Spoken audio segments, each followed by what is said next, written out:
Bonjour, aujourd'hui sur Les Anges en parlent, je vais aborder le pardon et ses bienfaits. Le pardon permet de purger les émotions négatives liées au mal qu'on nous a fait. S'il est important pour chacun d'entre nous, il l'est plus encore pour ceux qui sont sur le chemin de la spiritualité. Accorder le pardon à quelqu'un, c'est vouloir renouer des relations saines avec ce quelqu'un, que ce soit un ami, un partenaire, un parent ou un collègue. Mais ça peut être aussi une manière de clore une relation toxique pour pouvoir passer sereinement à autre chose. Dans le cadre d'une relation amoureuse et de sa rupture, pardonner au partenaire, c'est aussi s'éviter d'être méfiant dans une future relation. Ça évite de penser que tous les hommes sont pareils. Et c'est aussi valable pour les femmes. Commencer une relation par la méfiance n'est pas le meilleur moyen de la vivre pleinement. Je ne dis pas qu'il ne faut pas être prudent, mais qu'il ne faut pas traîner des valises trop lourdes qui plomberont la rencontre.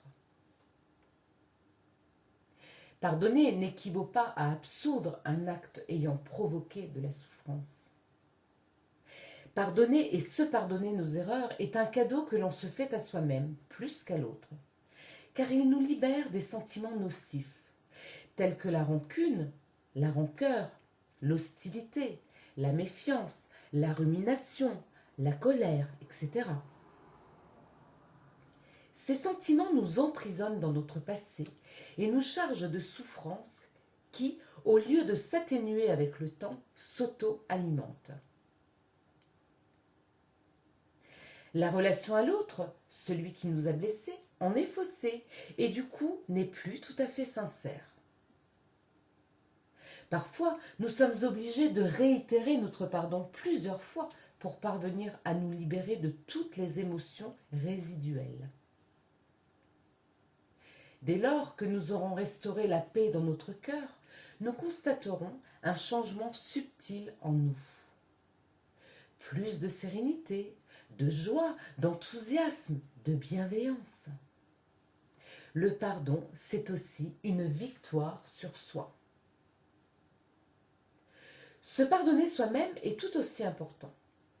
Le poids d'une erreur, d'un échec, d'une parole malheureuse peut être source de souffrance. Pardonnez-vous et bien sûr, ne recommencez pas. Ayez un petit rituel du pardon. Pour cela, asseyez-vous au calme. Imaginez que la personne à qui vous allez pardonner est en face de vous. Dites-lui ce que vous avez à lui dire et dites que vous lui pardonnez. Puis, pardonnez-vous du mal que vous auriez pu faire et qui aurait généré son acte. Vous pouvez aussi écrire une lettre que vous n'enverrez pas, mais formuler sur papier ces griefs vous permettra de vider votre sac. Ensuite, brûlez la lettre. Et surtout, gardez en tête, je pardonne, je libère. Je me pardonne, je me libère.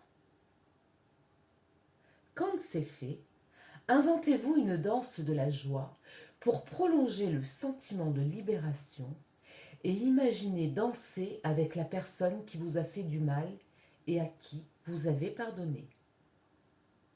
Ayez pour support une musique dédiée au pardon. Et mettez cette même musique quand vous pardonnez.